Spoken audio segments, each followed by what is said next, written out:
నమస్తే friends, welcome back to blossom channel. Arunachala దేవాలయం అండి.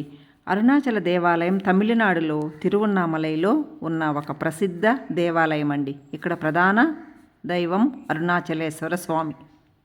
అరుణాచలం అని అంటారు తెలుగు వాళ్ళు, తమిళియన్స్ తిరువన్నామలై అని అంటారు. ఇక్కడ కొండే దేవుని స్వరూపం అండి. ఆయన అరుణాచల కొండ రూపంలో పూజిస్తారు.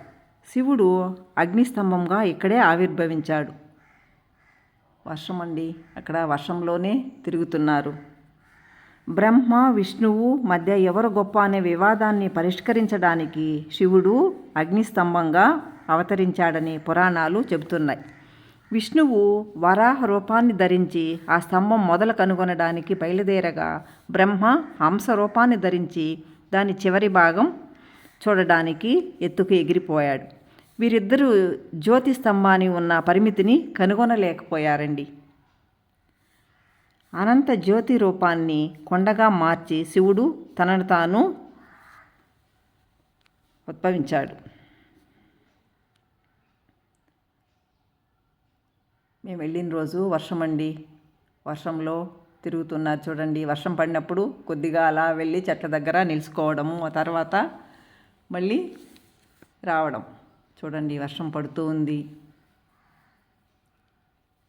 కార్తీక మాసం కాబట్టి ఇక్కడ చాలా రద్దీగా ఉంది. కాలక్రమేణా అరుణాచల రూపంలో దీని నిరాకార స్వరూపంగా మారిందండి. అరుణాచల కొండ చుట్టూ 14 కిలోమీటర్లు పవిత్ర ప్రదక్షిణ ఉంటుందండి. అదే గిరి ప్రదక్షిణ అని అంటారు. చాలా పవిత్రమైనదండి. ప్రతి మాసంలోనూ పౌర్ణమి రోజు గిరి ప్రదక్షిణ తిరుగుతుంటారు. గిరి ప్రదక్షిణ చేయడం ఒక ముఖ్యమైన ఆధ్యాత్మిక ఆచారం. ఇది ఎంతో పుణ్య ఫలప్రదమైనదని భావిస్తారండి అందరూ. అరుణాచలం అంటే ఎర్రని కొండ అని అర్థం. ఈ మధ్య అరుణాచల క్షేత్రం తెలుగు వాళ్ళతోనే ఎక్కువగా నిండిపోయిందండి.